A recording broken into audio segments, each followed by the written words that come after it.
حضور فرماتے ہیں اللہ قیامت والے دن بندوں سے سب سے پہلا سوال یہ کرے گا، مجھ سے ملنے کو جی چاہتا تھا؟ بھائی مجھ سے ملنے کو جی چاہتا تھا تو عرض کریں گے مالک چاہتا تھا، تو رب فرمائے گا میں بھی تمہاری ملاقات کو پسند کرتا ہوں۔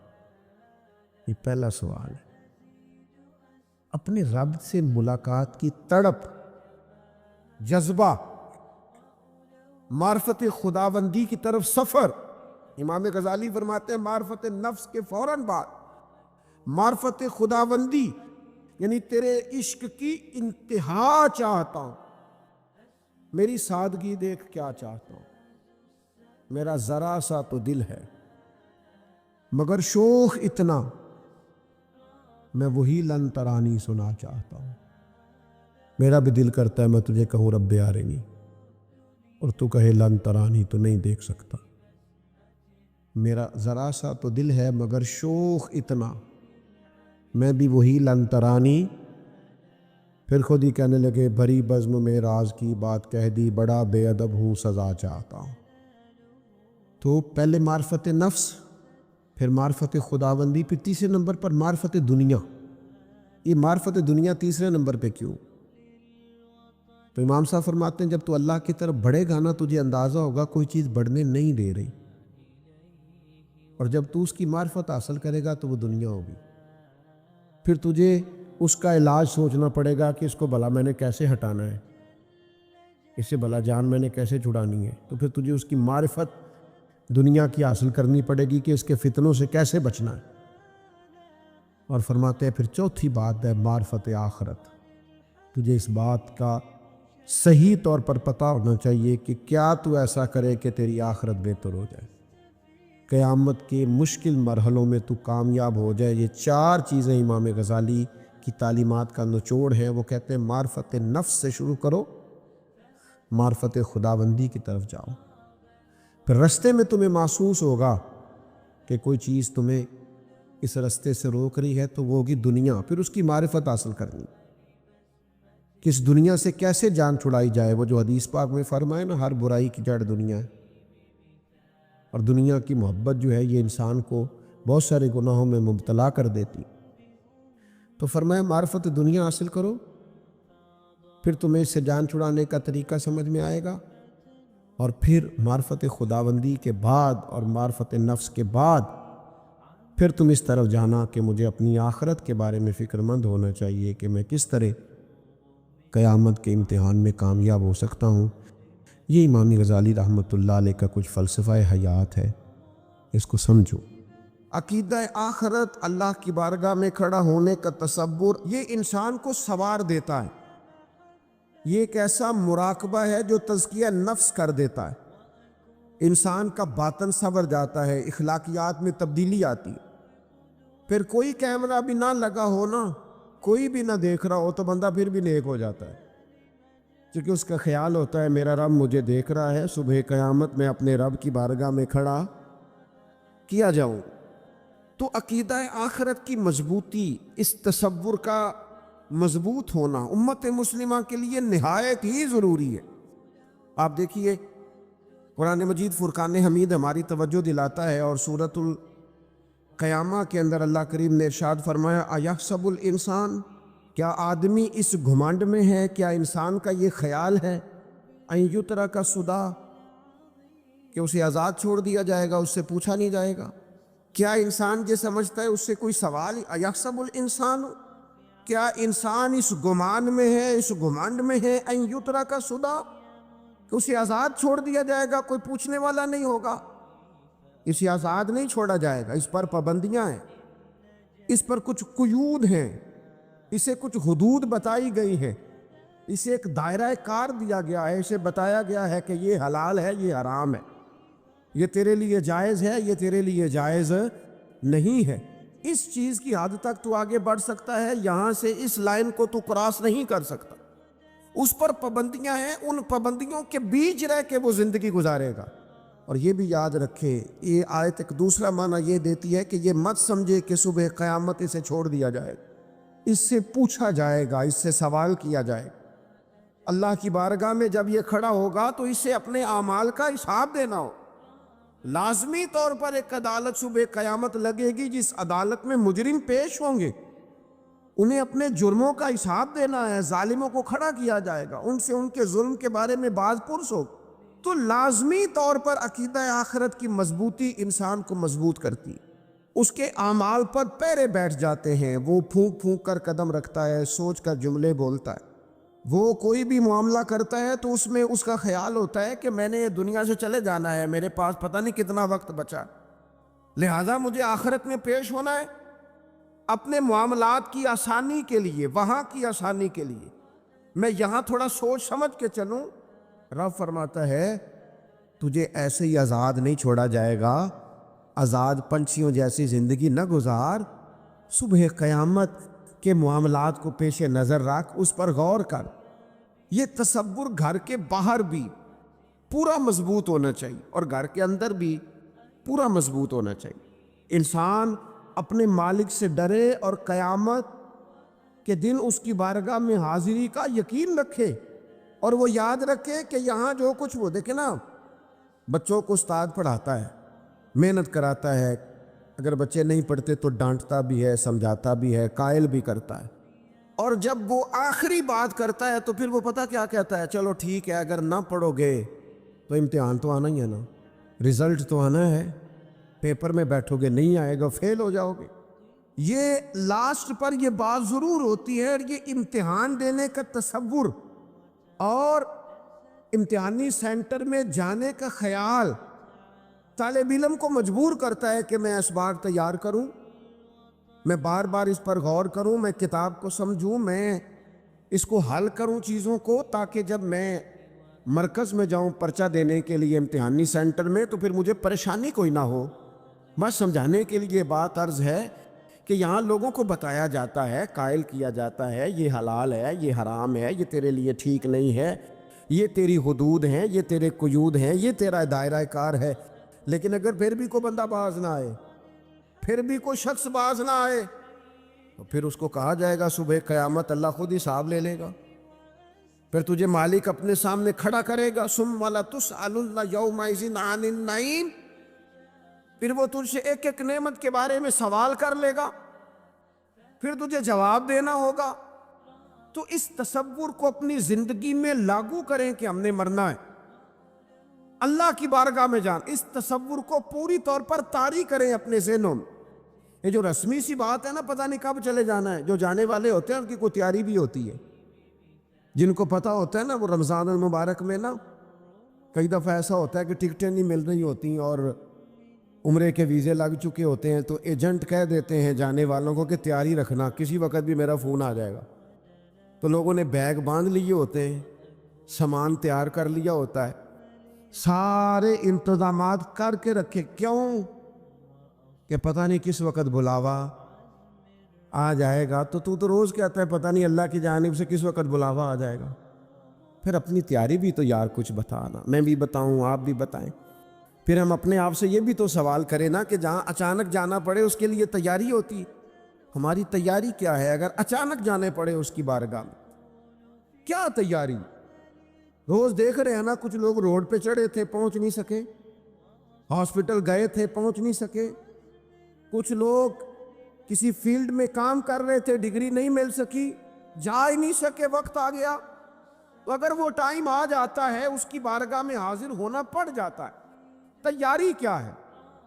نبی پاک علیہ الصلوۃ والسلام گھر کے اندر اپنے گھر والوں کی تربیت کے لیے اور تعلیم امت کے لیے ایک دعا مانگتے تھے۔ حضرت عائشہ صدیقہ کہتی ہیں حضور دعا مانگتے تھے، مشکات میں موجود ہے۔ کیا دعا تھی؟ اللہم حاسبنی حسابا یسیرا، اے اللہ ذرا حساب آسان کر کے لینا۔ یہ حضور تعلیم امت کے لیے دعا مانگتا، اللہ حساب ذرا آسان کر کے لیجیے، مالک کرم فرمانا۔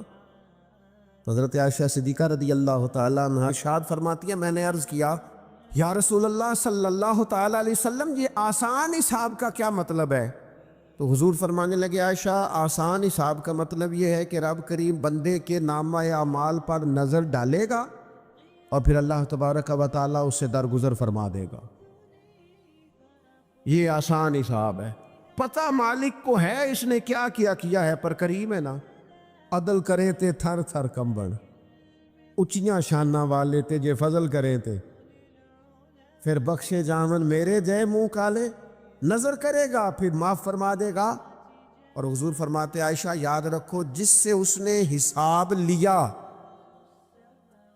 وہ پھر بڑی مشکل میں آ جائے گا، اس کے لیے مشکل ہو۔ اللہم حاسبنی حسابا یسیرا، اے اللہ تو حساب ذرا آسان کر کے لینا، ذرا آسان کر کے۔ یہ تعلیم امت کے لیے کہ امت کے دل میں خیال پیدا ہو کہ حساب دینا ہے، تو نے حساب دینا ہے، تو نے اپنے مال کا حساب دینا ہے، تو نے اپنے لفظوں کا حساب دینا ہے، تو نے معاملات کا حساب دینا ہے۔ تو جس کرسی پہ بیٹھا ہے، تو کلرک ہے یا صدر ہے، تو نے اپنی اس نشست کا حساب دینا۔ تو استاد ہے یا پیر طریقت ہے، تو مؤذن ہے یا خطیب ہے، تو جو بھی ہے تو نے حساب دینا ہے۔ تجھے تیرے منصب کے بارے میں پوچھا جائے گا، تجھے تیرے عہدے کے بارے میں پوچھا جائے گا، تجھے اپنی ذمہ داریوں کے بارے میں حساب دینا۔ اللہ کی بارگاہ میں تمہیں جا کے بتانا ہے کہ تم نے کیا اعمال کی۔ اس تصور کو پکا کرے اپنی، یہ تصور کتنا کو پکا ہونا چاہیے، دنیا کیا ہے اور آخرت کیا ہے۔ ہمارے ہاں لوگوں نے بہت بڑا لمبا چوڑا دنیا کا تصور بنا لیا، کار جہاں دراز ہے، لمبا تصور، دنیا داری کے لیے لمبی منصوبہ بندی، دور دور تک میں نے یہ کرنا ہے، پھر میں نے یہ کرنا ہے، پھر اس کے بعد انشاءاللہ یہ کر دینا۔ یہ تو آپ نے 300 سال کی پلاننگ بتا دی ہے، یہ تو 300 سال کی پلاننگ بتائی۔ کیا بتائیں تجھے اے باپ، کیا کار ہائے نمایاں کر گئے، بی اے کیا، نوکر ہوئے، پینشن ملی، پھر مر گئے۔ زندگی تو اتنی سی ہے، اتنی لمبی منصوبہ بندی، اس میں آخرت کہاں ہے؟ اس میں اگر کسی مقام پر رب کی بارگاہ میں حاضر ہونا ہے تو وہ کہاں ہے؟ جو مرنے والے لوگ ہوتے ہیں ان کا تو جینا کچھ اور طرح کا ہوتا ہے، جن کو جانا ہوتا ہے ان کا رہنا تو کچھ اور طرح کا ہوتا ہے، جن کو کسی جگہ منتقل ہونا ہوتا ہے، جو عارضی مکانوں میں رہتے ہیں ان کا رہن سہن تو ذرا اور طرح کا ہوتا ہے۔ لیکن جو ہمارا انداز ہے، جو ہمارا رہن سہن ہے، جو ہمارا طریقہ کار ہے، وہ تو مستقل رہنے کا ہے، وہ تو لگتا ہے کہ کبھی چھوڑنے والے نہیں ہیں۔ اس میں تو کوئی ایسی چیز نظر نہیں آتی کہ جس میں ہم محسوس کریں کہ ہم نے چھوڑ کے جانا ہے۔ لیکن نبی پاک علیہ السلام نے جس دنیا کو ہم بہت بڑی دنیا سمجھتے ہیں، حضور نے اس کی مثال کیا دی۔ صحیح مسلم کی حدیث ہے، دیکھیں کتنا کھول کر اور کتنا آسان کر کے رسول پاک ہمیں بات سمجھاتے ہیں۔ دنیا کیا ہے، آخرت کیا ہے، یہ والی زندگی کیا ہے، آخرت کی زندگی کیا، بالکل کھول کر واضح کر کے نبی پاک علیہ السلام فرمانے لگے دنیا اور آخرت کی مثال اس طرح ہے جس طرح دریا بہہ رہا ہو اور کوئی آدمی اس میں انگلی ڈبوئے، جتنا پانی اس کی انگلی کو لگ گیا یہ دنیا ہے، اور جو باقی ٹھاٹھے مارتا دریا پیچھے ہے، سمندر پیچھے ہے، وہ سارا آخرت ہے۔ یہ اتنی سی دنیا ہے جو صحیح مسلم میں موجود ہے۔ اتنی سی دنیا کے لیے اتنے پاپڑ بیلنا، اتنی سی دنیا کے لیے اتنے ظلم کرنا، اتنی سی دنیا کے لیے اتنے حق ضائع کرنا، اتنی سی دنیا کے لیے اتنے لوگوں کے دل توڑنا، اتنے حقوق پہ ڈھاکہ ڈالنا، اتنا جبر کرنا، لوگوں کا مال کھانا، لوگوں کو تکلیف دینا، عزتیں اچھالنا، اتنی سی دنیا کے لیے۔ حضور فرمانے لگے اتنی سی ہے یہ دنیا، جتنا انگلی کو پانی لگ گیا ہے۔ وہ جنت جو نری جنت نہیں، خدا کا فضل ہے، جو اللہ کی عطا ہے اپنے بندوں کے لیے، میرے کریم فرمانے لگے اس جنت میں وہ نعمتیں ہیں نہ کسی آنکھ نے دیکھی، نہ کسی کان نے سنی، نہ تمہارے دل پر کبھی خیال ہی گزرا ہوگا کہ ہمارا رب ہمیں یہ عطا فرمانے والا ہے۔ تھوڑا سا نا 24 گھنٹوں میں کچھ ٹائم اپنی آخرت کے لیے۔ آپ کے زخم دکھانے سے کوئی بھی آپ کا زخم نہیں بھرے گا، بلکہ میں نے تو یہ دیکھا ہے اپنی زندگی میں کہ اچھا بھلے تعلقات چل رہے ہوتے ہیں، آپ کو ذرا ضرورت پڑ جائے تو سامنے والا آنکھیں پھیر لیتا ہے، اسی وقت اس کا ماحول اور اس کے حالات خراب ہو جاتے ہیں۔ اس لیے اپنا سارا بھروسہ، اپنی ساری توجہ، اپنی سوچوں کا مکمل مدار صرف اللہ رسول کی ذات کو بنائیں۔ اور اس انداز میں بنائیں کہ کون دیتا ہے دینے کو تو چاہیے، دینے والا ہے سچا ہمارا ندب۔ اور یہ ذہن بنائے زندگی میں کہ رب رسول کی بارگاہ سے 2 قطرے بھی مل گئے تو دنیا بھی بن جائے گی، آخرت بھی بن جائے گی۔ اس لیے ادھر ادھر دیکھنا تھوڑا کم کریں۔ اور بالخصوص آج اپیل کروں گا، استاد اپنے شاگردوں کو، پیر اپنے مریدوں کو، باپ اپنی اولاد کو بڑی بڑی باتوں کا سبق پڑھائے، بڑی بڑی باتوں۔ اقبال نے شکوہ کیا، اقبال کہنے لگے شکایت ہے مجھے یا رب خدا بندان مکتب سے، یہ جو انہیں کہتے ہیں کہ جناب پڑھ جاؤ گے تو روٹی اچھی ملے گی، یہ انہیں کہتے ہیں پڑھ جاؤ گے تو کار میں بیٹھو گے، پڑھ جاؤ گے تو کوٹھی بنا لو گے، یہ کیا سبق پڑھا رہے ہیں بھلا؟ ان کو تو تم بڑے بڑے باتیں بتاؤ، انہیں کہو پڑھو گے تو دنیا میں حضور کے دین کا انقلاب برپا کرو گے، تم ان کہو کہ تم پڑھو گے تو تم ایک پورا ملک چلاؤ گے، تم انقلاب برپا کرو گے، اقبال کمر کیوں ڈرتا ہے پھر دیکھو خدا کیا کرتا ہے۔ اقبال کہنے لگے یہ تم کیا سبق پڑھا رہے ہو کہ روٹی سے ہی مل جائے گی، چندہ اکٹھا کرنے کا طریقہ آ جائے گا؟ کہنے لگے شکایت ہے مجھے یا رب خدا بندان مکتب سے، سبق شاہی ہے اور بچوں کو دے رہے ہیں خاک بازی کا، اڑنے والی تعلیم تھی اور یہ انہیں ریگنے کا سبق پڑھا رہے ہیں۔ تگڑی تگڑی باتیں بچوں کو سکھاؤ، تگڑی تگڑی، یہ پھر سارے نہ ڈھونڈتے پھریں کہ وہ فلانا جو ہے نا چاچا امیر ہے تو ماموں امیر ہے تو فلانی خالہ باہر ہے تو فلانا ذرا کوئی بھی نہیں مہربانی کرتا۔ مہربانی جب بھی کرتا ہے یا خدا کرتا ہے یا مدینے والے محمد و مصطفیٰ کرتا ہے۔ اپنی توجہات کبھی بچوں کو دیکھیں، حضرت لقمان اپنے بیٹے کو کیا کہتے ہیں؟ کہتے ہیں یا بنی اقم الصلاۃ وامر بالمعروف وانہی عن المنکر۔ حضرت لقمان اپنے بیٹے کو سمجھاتے ہیں، کہتے ہیں اے بیٹا نماز قائم کرنا، لوگوں کو بھلائی کا حکم دینا، برائی سے منع کرنا، وَاصْبِرْ عَلَىٰ مَا أَصَابَكَ، اور جب مصیبت پہنچے تو صبر کرنا، ادھر ادھر رونا دھونا نہ کرنا، نماز پڑھنا، بھلائی کا حکم دینا، برائی سے منع کرنا، اور اگر کوئی مصیبت پہنچے تو اس پر صبر کرنا۔ کتنے کام ہو گئے؟ 4۔ ایک نماز پڑھنی ہے، ایک بھلائی کا حکم دینا ہے لوگوں کو، ایک برائی سے، اور اگر کوئی مشکل آئے تو کیا کرنا ہے؟ ان ذالک من عزم الامور۔ فرمایا بیٹا یہ بڑی ہمت والے کام ہیں، ہمت والے کام کرنا، ہمت والے، طاقتیں اپنی قائم رکھنا، کمزور نہ پڑنا، لوگ تمہارے آنسو نہ دیکھیں، کوئی تمہیں تڑپتا نہ دیکھے، چھوٹا چھوٹا زخم لے کر لوگ سگنل پہ کھڑے، چھوٹی چھوٹی مجبوریاں لے کر لوگ مانگنے کے لیے دروازوں پر کھڑے ہیں۔ امت مسلمہ کا یہ مزاج نہیں، یہ وقار نہیں، یہ انداز نہیں، ہم تو بانٹنے والے لوگ ہیں۔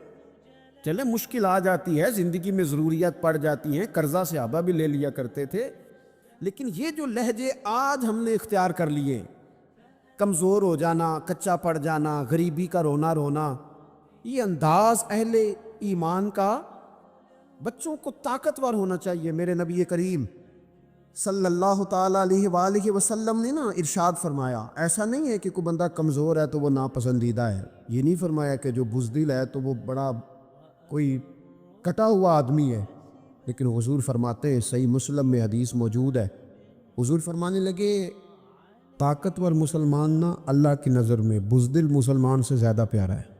طاقتور ہے نا، اس کی شان زیادہ ہے، یہ جو با ہمت ہے، با حوصلہ ہے، جس کے اعصاب مضبوط ہے، یہ رب کریم کی بارگاہ میں باوقار ہے، اللہ کے حضور اس کی قدر ہے۔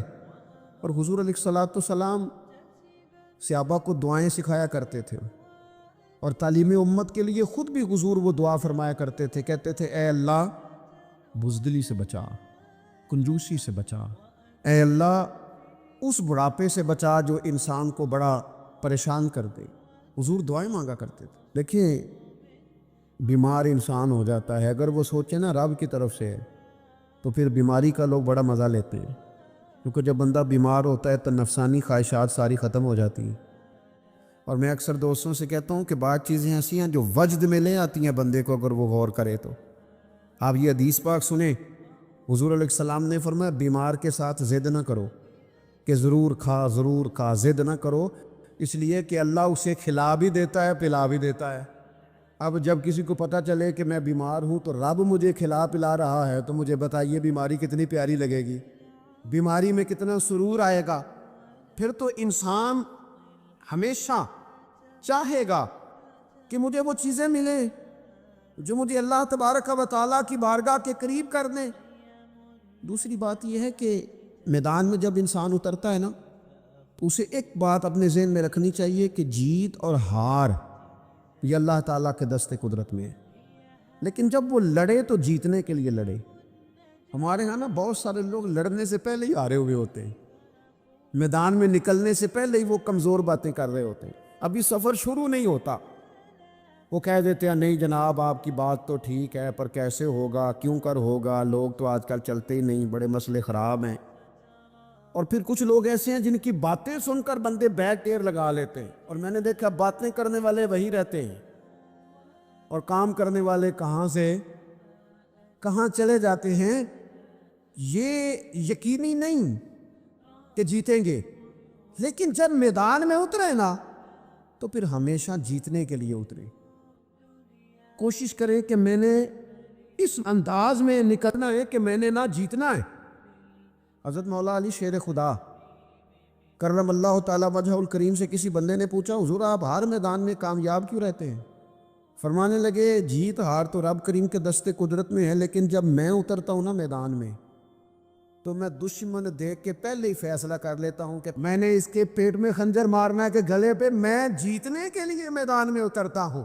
تو آپ دیکھ لینا دیواریں ہلتی رہتی ہیں اور در کانپ جاتا ہے، علی کا نام سن کر اب بھی خیبر کانپ جاتا ہے۔ کیوں کہ کہتے ہیں میں ذہن بنا لیتا ہوں کہ میں اسے کاٹ کے لاؤں گا، میں ڈرتا اور سہمتا ہوا میدان میں نہیں اترتا۔ ذہن ہوتا ہے کہ آج لڑوں گا تو جیتوں گا، آج میں دیکھیں میں کیا کرتا ہوں۔ حوصلہ نہیں پیدا کر پا رہے بچوں میں، کچھ بچے بھی اللہ خیر کرے عزم و ہمت والے لوگوں کے پاس بیٹھتے نہیں، اور دوسرا ہم اپنے بچوں کا کسی کو آئیڈیل بھی نہیں بننے دیتے۔ بچے کسی کا نام لیتے ہیں تو ہم کہتے ہیں پتر چاٹ پراں، یہ دور ہی نہیں ہے۔ ہم کوئی ایسا ذوق، کوئی مزاج، کوئی طبیعت پیدا ہی نہیں ہونے دیتے۔ کچھ آنے والی نسل کا مزاج ہے کہ وہ اٹھنا نہیں چاہتی، بیٹھنا نہیں چاہتی، چلنا نہیں چاہتی، وہ چاہتی ہے میں لیٹی رہوں، موبائل میرے ہاتھ میں رہے، باقی سارے کام ریموٹ کنٹرول ہو۔ جب انسان دیکھیں نا، ایک ڈاکٹر صاحب کے پاس ایک دفعہ میں گیا تو ایک مریض کو وہ سمجھا رہے تھے، اسے کہہ رہے تھے کہ تو تھوڑی ورزش بھی کیا کر، تھوڑی ورزش بھی کیا کر، اور ساتھ انہوں نے بڑی اچھی بات کی، کہنے لگی اللہ تعالیٰ نے نا جسم میں جوڑ بنائے ہیں، یہ گھٹنے ہیں، یہ کونیاں ہیں، اللہ نے جوڑ بنائے ہیں، اسی لیے تو بنائے تھے کہ تھوڑی ان کو حرکت بھی دی جائے، لیکن اگر آپ ان جوڑوں کو حرکت ہی نہیں دیں گے تو یہ تو زنگ آلود ہو جائیں گے۔ تو کام زندگی میں عزم کے ساتھ، ہمت کے ساتھ، اور سب سے بڑی مضبوطی یہ ہے کہ آپ یہاں سے مضبوط ہوں، آپ اعصابی طور پر مضبوط ہوں۔ یہ جو کمزوری ہے نا، ذہنی کمزوری، میں نہیں پسند کرتا کہ مطلب خواتین بچوں کو اس لیے ڈرائیں کہ بیٹا او ہو بلی آ گئی ہے۔ بلی کیا ہوتی ہے جی؟ لیکن جو خواتین حج بھی بچوں کو بلی سے ڈرائیں گی، اچھا اس کو ڈرا بلی سے رہی ہوتی ہیں اور ساتھ کہہ رہی ہوتی ہیں ماما کا شیر، یہ آپ کا شیر بلی سے ڈرتا ہے، یہ اماں کا شیر بلی سے ڈر رہا ہے، آپ نے اسے بلی سے ڈرا دیا اور نام شیر رکھ دیا ہے۔ یہ کیسا شیر ہے کہ جو بلی آتی ہے تو بھاگ جاتا ہے؟ یہ ماحول مطلب متضاد ہے۔ یہ کاکروچ دیکھ کر چیخیں مارنا نا، یہ برگر فیملی ہونے کی علامت ہے۔ چھپکلی دیکھ کر نا چیخیں مارنا، یہ امیر گھروں کی علامت ہے، پڑھے لکھے لوگوں کی علامت۔ یہ کیا مذاق ہے؟ جو قوم چھپکلی سے ڈرتی ہے، کاکروچ سے ڈرتی ہے، اور جو لوگ کہتے ہیں ہو یہ جناب یہ تو اندر میرے وہ آ گیا ٹوکا تو یہ کھا جائے گا، تو یہ قوم انقلاب برپا کرے گی، یہ میدانوں میں نکلے گی۔ بڑے خوبصورت انداز میں ویڈیو بنا کے تو اس کو شیئر کیا جاتا ہے کہ وہ جی قربانی والے دن بکرا ذبح ہو رہا تھا تو بچہ رو پڑا۔ کیا بات کرتے ہیں آپ؟ یہ جہاد کرے گا بچہ کل کو جو بکرے ذبح ہونے پر ہوتا ہے؟ اعصابی مضبوطی، ذہنی طور پر مضبوط کب ہوتی ہے؟ جب انسان اخلاقاً مضبوط ہوتا ہے۔ اس کی طبیعت وزادار ہوتی ہے، اس کا مزاج اسے مضبوط کرتا ہے۔ آپ ایک حدیث دیکھیں، ترمذی میں موجود ہے، حضور علیہ الصلوۃ والسلام نے فرمایا جب اللہ تعالیٰ نے زمین کو پیدا کیا تو زمین ہلنے لگی، اللہ نے پہاڑوں کو میخیں بنا کر، قلعے بنا کر زمین میں لگا دیا تو زمین ٹھہر گئی۔ فرشتے فوراً عرض گزار ہوئے کہ مالک تیری سب سے طاقتور مخلوق یہ پہاڑ ہیں؟ فرمایا نہیں، لوہا جو ہے نا وہ پہاڑوں سے بھی طاقتور ہے، کیونکہ لوہا پہاڑ کو کاٹ دیتا ہے۔ یا اللہ پھر لوہا سب سے طاقتور ہے؟ فرمایا نہیں، آگ اس سے بھی طاقتور ہے۔ کیا آگ سب سے طاقتور ہے؟ تو فرمایا نہیں، پانی بھی ہے۔ کیا پانی طاقتور ہے؟ فرمایا ہوا بھی ہے، جو پانی کا رخ پھیر دیتی ہے۔ مسلمانوں، خدا را اس سے بڑا ذوق نہیں ملے گا۔ میں طاقتور ہونے کا طریقہ بتا رہا ہوں۔ ہمارے ہاں لوگ سمجھتے ہیں کہ میں بولتا زیادہ ہوں اس لیے میں طاقتور ہوں، میرے پاس اسلحہ زیادہ اس لیے میں یہ دیکھو حضور نے بتایا طاقتور کون ہوتا ہے۔ یا رسول اللہ، پتھر پہاڑ طاقتور ہیں؟ تو فرمایا نہیں، ان پر تو لوہا ہے، لوہا طاقتور ہے، نہیں اس پر تو آگ ہے، آگ طاقتور ہے، نہیں اس پر تو پانی ہے، پانی طاقتور، اس پر تو ہوا ہے۔ تو حضور پھر مہربانی کریں بتائیں طاقتور کون ہے؟ تو یہ دیکھو نا، یہ یاد رکھو نا، یہ کائنات کے سب سے بڑے حکمت والے محبوب کی بات یاد رکھو نا۔ حضور فرمانے لگے سب سے زیادہ طاقتور وہ مومن ہے جو سیدھے ہاتھ سے صدقہ دیتا ہے اور دوسرے کو پتہ بھی نہیں لگنے دیتا۔ اس ہاتھ سے صدقہ دیا اور اس ہاتھ کو پتہ، جس میں یہ اخلاقی طاقت آ جائے نا کہ اللہ کے راستے میں دے کر پھر اسے چھپانا آ جائے، وہ بڑا طاقتور آدمی ہے۔ اور یہ سب سے بڑا طاقتور ہے جس نے اپنے رب سے راز نیاز شروع کر لیے، اللہ کے راستے میں دیتا ہے پھر کسی کو خبر۔ یہ کون سی طاقت ہے؟ یہ روحانی طاقت ہے، یہ اخلاقی طاقت ہے، یہ کردار کی طاقت، یہ سوچوں کی طاقت ہے، یہ آپ کے مزاج کے بلند ہونے کی طاقت ہے۔ لیکن اگر مسجد نے ٹائلیں لگوا کر بھی ایک ٹائل پہ نام لکھوا لیا ہے، اگر کہیں تعاون کر کے بھی کہا میرا ذکر کرو، کوئی خدمت کر کے کہا میرا نام لو، پھر آپ کمزور ہیں، پھر آپ طاقتور نہیں ہیں، پھر آپ نے بزدلوں جیسا کام کیا، پھر آپ نے وہ رنگ اختیار کیا ہے جو شاید آپ کو ذہنی طور پر بڑی کوفت میں مبتلا کر دے۔ تو اعصابی طاقت، اعصابی قوت، آپ دیکھیں حضرت صدیق اکبر رضی اللہ تعالیٰ عنہ، حضور نے تربیت کی تھی نا۔ میں ذمہ داری سے کہتا ہوں کہ تعصب کی اینک نہ کسی نے پہنی ہو، ورنہ کائنات میں عشق کی داستان ختم ہو جاتی ہے جناب صدیق اکبر پر۔ جو پیار انہوں نے مدینے والے محبوب سے کیا ہے کوئی کر ہی نہیں سکتا۔ اور ہر وقت کی جدائی، ہر وقت کی، یعنی بیٹھے بیٹھے نا حضور کے وصال کے بعد بیٹھے بیٹھے حضرت صدیق اکبر اٹھ کے نا تو ایک رستے پہ چلنا شروع ہو گئے۔ کسی نے پوچھا ابو بکر کہاں جا رہے ہو؟ کہنے لگے یار ایک دن نا محبوب 2-3 دن کے لیے کہیں گئے تھے، اس رستے واپس آئے تھے۔ جنہاں دے دل بر جانی وچھڑن کون روئے پھر تھوڑا، یہ سب روگاں دا روگ محمد جس دا نام وچھوڑا۔ پریشان ہوں تو دل کر رہا ہے پتہ نہیں یہاں سے آ نہ جائیں۔ اتنا زیادہ محبوب کی غلامی اور نبی پاک کی محبت کا ذوق، لیکن اعصابی طور پر مضبوط کتنے تھے؟ حضور کے وصال کے بعد جس بندے نے اپنے پروں کے نیچے پوری امت کو سنبھال لیا ہے نا، اس کا نام بھی ابو بکر صدیق ہی ہے۔ ایسے ایسے سنبھال لیا، سب سنبھال، دکھ سب سے زیادہ لیکن سنبھالا۔ کوئی زکوٰۃ کا منکر پیدا ہو رہا ہے، کوئی ختم نبوت پہ حملہ کر رہا ہے، کوئی کچھ ہو رہا ہے، کوئی کچھ ہو رہا ہے، ابو بکر صدیق نے فرمایا سارے لشکر روانہ کرو، جہاں جہاں حضور نے فرمایا تھا جہاد کرو۔ فرمایا جو ایک رسی بھی زکوٰۃ کی نہیں دے گا وصول کریں گے۔ لوگوں نے کہا حضور حالات بڑے اور طرح کے ہیں، کیسے کام چلے گا؟ حضرت عمر جیسے دلیر بندے بھی کہنے لگے جناب یہ نظام کیسے چلے گا؟ تو ابو بکر صدیق فرمانے لگے عمر تجھے تیری ماں روئے، تو بڑے مضبوط مزاج کا تھا، یہ مجھے کیا پیغام دے رہا ہے؟ فرمایا عمر یاد رکھ اگر میں مدینہ منورہ میں اکیلا بھی رہ گیا اور جنگل کے درندے میرا آ کے گوشت بھی نوچ کے لے گئے تو پھر بھی میں ان اصولوں پر کھڑا رہوں گا جن اصولوں پر مدینے والے رسول نے مجھے کھڑا کیا ہے. ذرا گنجائش نہیں. ہم یہاں سے مضبوط لوگ ہیں, یہاں سے ذہنی بلندی, ذہنی پختگی, یہ حسن ہے زندگی کا. یہ کیا بات ہوئی؟ پرسوں فیصلہ کوئی اور تھا, سویرے پروگرام کوئی اور بن گیا. کل فلانے کا مرید تھا, آج مجھے فیض نہیں ملا, ادھر جا رہا ہوں.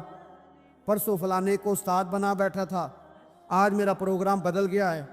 کل میری سوچیں اور تھی, آج میری سوچیں اور ہیں. جو قوم ساری زندگی تعین ہی نہ کرے وہ کام کیسے کرے گی؟ جو رستے کا آغاز ہی نہ کرے وہ منزل پر کیسے پہنچے گی؟ تو کمزور باتوں سے نکلے, بزدلانہ سوچوں سے باہر آئیں, طے کریں زندگی میں یہ کچھ ہم نے کرنا ہے. میں نے کہا ہے نکلیں میدان میں جیتنے کے لیے, پھر رب کی مرضی ہے, پھر اللہ کی مرضی ہے. ساری زندگی صحابہ پر قرض رہا, قرضے بھی رہے, خدمتیں بھی ہوتی رہیں, جہاد بھی ہوتے رہے, ڈیوٹیاں بھی ہوتی رہیں, سارے کام ہی ہوتے رہے. ہمارا یہ مزاج ہے, ایک دو کھا گیا ہے ساری خوشیاں ہی گئیں, بس سارا کچھ ختم کر بیٹھتے ہیں. تو تھوڑی سی نا مضبوط دیکھیں. اچھا یہ حضرت ابو بکر کا حال ہے, تو جناب عمر کی کیفیت کیا ہے؟ کلمہ پڑھتے ہی حضرت عمر نے فرمایا یا رسول اللہ, جب آپ سچے, قرآن سچا, اسلام سچا, تو چھپ کے نماز پڑھنے کا کیا مطلب ہے؟ فرمایا ابھی تعداد ہی کوئی نہیں, 40 تو مسلمان ہیں. عرض کی حضور مہربانی کریں نا, آپ صرف اجازت دیں. 20 لوگوں کی صفیں بنا دی گئیں. ایک صف کے آگے حضرت عمر ہیں, ایک صف کے آگے حضرت امیر حمزہ ہیں. جناب عمر کہنے لگے چونکہ آپ اللہ کے رسول ہیں تو لہٰذا نماز بھی آج اللہ کے گھر میں پڑھی جائے گی. تو حضرت عمر بیت اللہ شریف کے بیچ کھڑے ہو کے نعرہ لگاتے ہیں, فرماتے ہیں میں عمر ہوں, تم مجھے بھی جانتے ہو, میرے باپ کو بھی جانتے ہو, تم میرا قبیلہ بھی جانتے ہو. میں نے پڑھ لیا ہے محبوب کا کلمہ. اب جس نے بچے یتیم کرانے ہو اور اپنی بیوی بیوہ کرانی ہو وہ آئے اور مجھے روکے. یہ محبوب اللہ کے ہیں اور گھر بھی اللہ کا ہے, تو نماز بھی آج اللہ کے گھر میں ہی پڑھی جائے گی. جب تک انسان یہاں سے طاقتور نہیں ہوتا. پھر بات آئی سیدنا عثمان غنی کی. میں پہلا وہاں اونا رنداں تو جن نے کھلی بغاوت کی تھی, ہے پورا قبیلہ اور طرف ہے. عثمان تیرے گھر میں مال ہے, دولت ہے, وزاداری ہے, لوگ سارے کیا کریں گے؟ والد مخالف, چچا مخالف. حضرت عثمان غنی جیسے آدمی کو پکڑ کے باندھ دیا گیا گھر میں. تو عثمان غنی کہنے لگے میں ان بزدلوں میں سے نہیں ہوں جو محبت بھی کریں اور اظہار بھی نہ کر سکیں, جو دعویٰ بھی کریں اور پھر ان کے اندر طاقت اظہار بھی نہ ہو. فرمایا تم جتنا باندھ سکتے ہو باندھ لو, تم اپنی دولتیں, حکومتیں اور اپنا جاہ و جلال سنبھال کے رکھو, ہم نے تو غلامی کا فیصلہ کر لیا ہے. اور پھر کی غلامی انہوں نے.